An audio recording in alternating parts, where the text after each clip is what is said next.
penjemputan Bapak Presiden itu dilakukan oleh orang non-Papua dengan memakai atribut.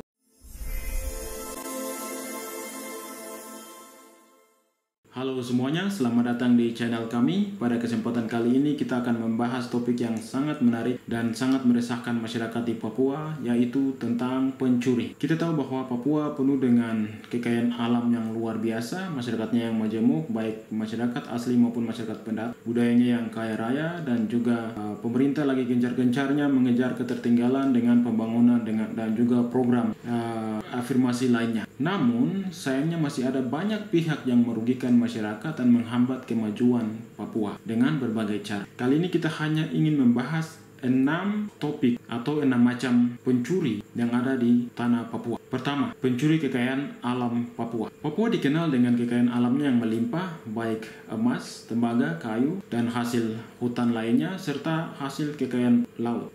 Namun kekayaan ini seringkali dieksploitasi oleh orang-orang atau pihak-pihak yang tidak bertanggung jawab. Mereka tidak bertanggung jawab, tidak memperhatikan masyarakat adat, masyarakat yang punya hak ulayat di situ. Mereka juga tidak memperhatikan lingkungan dengan baik. Mereka juga tidak tidak bertanggung jawab atau tidak terbuka dalam hal pembangunan masyarakat adatnya atau masyarakat yang punya hak ulayat di situ, dan juga tidak begitu melestarikan lingkungan yang ada. Akibatnya kita bisa melihat Papua yang kaya raya itu ternyata masyarakatnya adalah miskin, ketertinggalan, dan juga masyarakat benci masyarakat tidak suka, masyarakat protes, kerusakan lingkungan terjadi, dan masyarakat setempat tidak mendapatkan manfaat yang seharusnya mereka peroleh. Oke, untuk hal pencuri kekayaan alam Papua ini, rekomendasi saya adalah pihak berwenang pihak yang terlibat dalam ini, dalam proses penambangan, eksploitasi dan seterusnya, harus memperketat harus ada pihak yang memperketat pengawasan dan penegakan hukum terhadap eksploitasi sumber daya alam yang ilegal.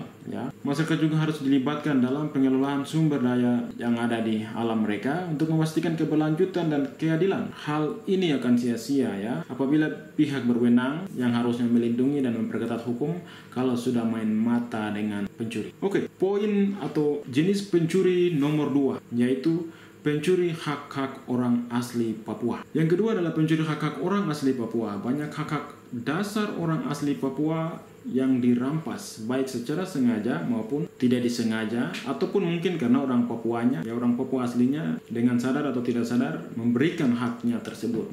Baik dalam bidang politik, kita bisa melihat penguasaan atau porsi anggota DPR orang asli Papua berapa, orang non asli Papua berapa, birokrasi siapa yang kuasai. Di Papua birokrasi dikuasai oleh non Papua. Kemudian beberapa wilayah anggota DPRP atau DPRD, DPR provinsi maupun DPR kabupaten sudah dikuasai oleh non Papua. Bidang ekonomi ini hampir 90% itu sudah dikuasai oleh non Papua. Kemudian pendidikan, dalam bidang pendidikan ini misalnya yang harusnya ada beasiswa di sekolah-sekolah kedinasan, yang harusnya 80% itu orang asli Papua, namun masih ada non Papua yang mengambil di situ. Bahkan ada tes-tes tertentu itu orang asli Papuanya sangat sedikit baik itu CPNS, misalnya IPDN atau sekolah-sekolah kedinasan lainnya, maupun dalam perekrutan aparat, sehingga beberapa kali kita dengar ada perekrutan khusus untuk orang asli Papua. Nah, kemudian dalam bidang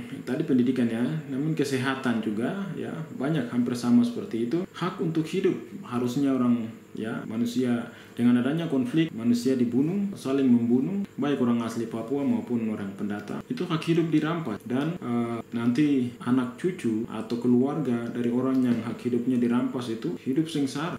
Harusnya tidak seperti itu. Lalu menutup peluang kerja, nepotisme banyak di Papua ini, nepotisme banyak. Misalnya kalau gubernurnya, bupatinya atau kepala dinasnya itu orang dari suku A, maka dia akan rekrut masyarakatnya dia. Ini terjadi tidak hanya pada orang asli Papua, tetapi juga orang non asli Papua yang bekerja di sini. Mereka akan memanggil orang-orang mereka untuk datang bekerja, sehingga tidak menimbulkan kecemburuan Ini kurang bagus, baik sesama orang Papua asli maupun Papua dengan non Papua. Lalu dalam hal seni budaya, beberapa saat yang lalu ada video yang viral di mana penjemputan Bapak Presiden itu dilakukan oleh orang non-Papua dan sudah sering terjadi dan ke depan akan terus terjadi kalau tidak diproteksi ya. Hak kesulungan mereka seringkali diabaikan. Ini untuk orang asli Papua ya. Hak kesulungan artinya bahwa yang harusnya orang putra daerah diperhatikan, namun ada putra daerah dengan sengaja, dengan sadar juga memberikan haknya dia kepada orang non-Papua. Nah, ini bahaya sekali. Oke, rekomendasi saya untuk hal ini adalah pemerintah harus memastikan bahwa hak-hak orang asli Papua dilindungi dan dihormati. Partisipasi aktif masyarakat asli dalam berbagai aspek kehidupan harus ditingkatkan dan dijamin. Dalam hal ini, Majelis Rakyat Papua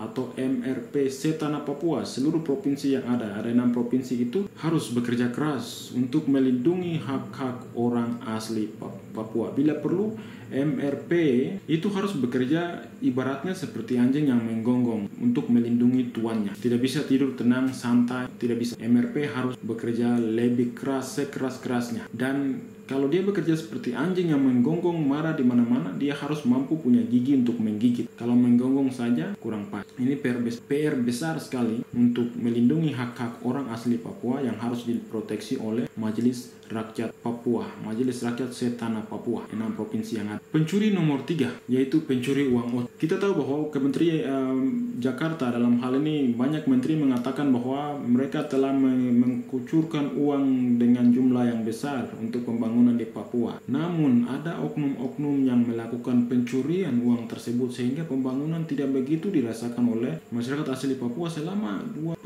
tahun. Otsus itu bergulir sejak 2001, 2002 itu sudah mulai. Sampai dengan tahun 2022 dan sekarang kita 2024 ini tidak begitu dirasakannya. Dan pencurian uang otsus ini tidak hanya dilakukan oleh orang Papua, pejabat di Papua, tetapi juga di pusat. Itu ada pembagian kantong-kantong sehingga otsus itu diberikan kepada pejabat, baik pejabat yang ada di Jakarta maupun yang ada di Papua, di tanah Papua. Sementara masyarakat menjerit. Nanti kalau masyarakat marah-marah atau uang sudah habis, pejabat mulai angkat isu Papua Merdeka, minta uang ke pusat lagi. Begitu terus. Akhirnya pejabat yang kaya, perut makin besar, rakyat makin miskin. Nah, rekomendasi dari saya untuk poin nomor 3 ini adalah transparansi dan akuntabilitas dalam pengelolaan dana otsus harus ditingkatkan. Pengawasan dari masyarakat dan lembaga independen sangat penting untuk mencegah korupsi karena maling tidak akan mengawasi dan melaporkan dirinya yang sedang mencuri. Harus ada lembaga independen dan masyarakat independen yang benar-benar punya hati untuk pembangunan dan kesejahteraan orang Papua asli di tanahnya sendiri. Pencuri nomor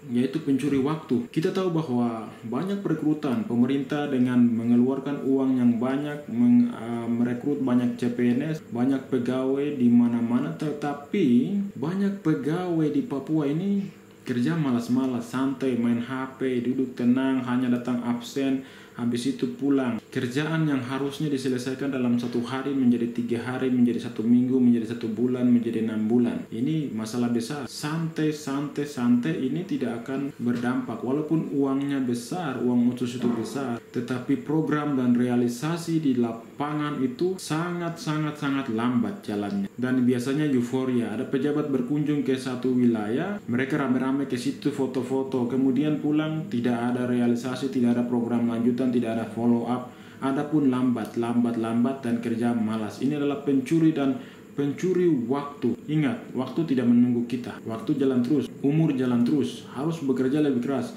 Orang Papua, pejabat, pegawainya, pelayanan terhadap masyarakat harus lebih keras, siang malam non-stop. Rekomendasi dari saya, disiplin kerja dan etos kerja yang tinggi harus ditegakkan di setiap lini pemerintahan. Kamu pakai uang otsus. Otsus itu hadir ketika orang Papua minta merdeka. Nah, sekarang yang menikmati ini kan orang-orang yang sudah nyaman, mapan, tenang. Sementara masyarakat masih duduk sengsara, susah. Jadi pengawasan kinerja dan pemberian sanksi bagi yang lalai sangat diperlukan. Pencuri nomor 5, yaitu pencuri yang sering terlihat di media sosial. Ya, info kejadian Jayapura, info kejadian Sentani, info kejadian Merauke, info kejadian Wamena, Papua Barat, Sorong. Ya, lihat, ada yang mencuri motor, mencuri HP, ya, mencuri apa lagi, mobil, gasak isi rumah, kulkas, ada yang mencuri Indomie, ya. Ini banyak sekali pencurian, ya. Banyak pencuri HP, termasuk saya punya motor juga dicuri beberapa bulan lalu, ya. Nah, kejahatan ini tidak hanya merugikan secara materi, tetapi juga menimbulkan rasa takut di masyarakat. Masyarakat malah takut keluar, ada begal, ada pencuri dengan alat tajam. Ini bahaya sekali. Kota yang harusnya kita hidup tenang, tinggal tenang, pergi kemana saja tanpa takut. Ternyata kami takut di rumah kami sendiri akibat ulah oknum-oknum yang tidak bertanggung jawab. Nah, saran dari saya adalah, atau rekomendasi, peningkatan keamanan dan patroli polisi di daerah-daerah rawan, dan polisi harus rutin, dan pemasangan CCTV, update info terus-menerus, pemberian hukuman berat bagi yang ketahuan pencuri, perlindungan terhadap korban, karena kadang-kadang pencurinya lolos, korbannya yang jadi tersangka. Masyarakat juga harus lebih waspada dan selalu melaporkan kejadian yang mencurigakan kepada pihak berwajib hingga hindari main hakim sendiri ya. Pencuri nomor 6, yaitu tuan tanah atau orang asli Papua yang tidak sadar dirinya sedang dirampok, dan tindakan tidak sadar itu turut merampok dirinya sendiri. Kok bisa? Bagaimana maksudnya? Ya, termasuk pencuri terhadap hak-hak anak cucu di masa depan. Kalau orang Papua asli lalai, tidak sadar, menjual tanahnya, tidak rajin bekerja, maka dia punya anak cucu akan menderita. Tanah ini akan dikuasai oleh orang non-Papua melalui transmigrasi, melalui DOB dan lain-lain. Orang Papua malah acuh tak acuh, maka korban yang akan paling sengsara adalah generasi yang akan datang. Ya. Banyak orang asli Papua dengan sadar dan sengaja terlibat dalam berbagai tindakan yang menyengsarakan orang Papua asli lainnya. Malas kerja, rajin jual tanah, palang-palang setiap tahun, palang gedung, bakar fasilitas umum seperti gedung sekolah, vaskes atau fasilitas kesehatan, dan lain-lain. Ini menghambat kemajuan. Orang mau sekolah, kamu palang ya. Ini juga perlu menjadi perhatian Majelis Rakyat Papua ya. Hal-hal seperti ini perlu ada tempat khusus untuk pengaduan. Kalau ada masalah dengan gedung sekolah, jangan langsung palang, tapi datang adu di tempat yang difasilitasi oleh Majelis Rakyat Papua bekerjasama dengan Dewan Rakyat Papua di seluruh tanah Papua, sehingga anak bebas sekolah, tidak boleh dipalang-palang. Nah, itu. Jadi saran sederhana saya adalah sadar dan bertobat sebelum Tuhan murka. Oke, jadi itulah 6 macam pencuri di tanah Papua yang harus kita waspadai. Ada banyak, tapi saya bahas 6 saja. Semoga video ini bisa memberikan wawasan dan kesadaran bagi kita semua untuk peduli dan berperan aktif dalam menjaga keamanan dan meningkatkan kesejahteraan masyarakat asli Papua maupun masyarakat non-Papua. Jangan lupa untuk like, share, dan subscribe agar Anda tidak ketinggalan video menarik lainnya. Sampai jumpa di video berikutnya. Thank you.